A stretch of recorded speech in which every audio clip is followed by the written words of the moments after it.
surpresa, não.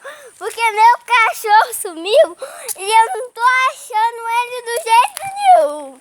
Eu só tenho... E como lá na laje tá muito escuro, eu não vou, não. Ele em cima também eu não vou. Gente, eu tô aqui na parte que ele gosta mais de ficar. E eu não tô achando ele.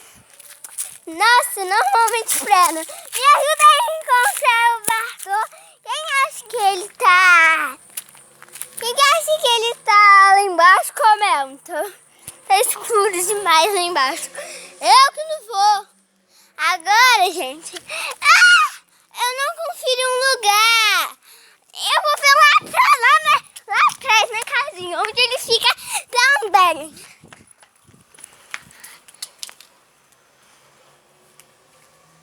Olha lá, gente, achei o Bartô. Ele tava escondido dentro da casinha. Olha só que miserável, gente. Mas enfim, encontrei o Bartô. Então já deixa seu like, se inscreve no canal, aperta a notificação pra você não perder nenhum vídeo novos. Então, esse foi o vídeo. Espero muito que vocês tenham gostado. Se gostou, já deixa seu like.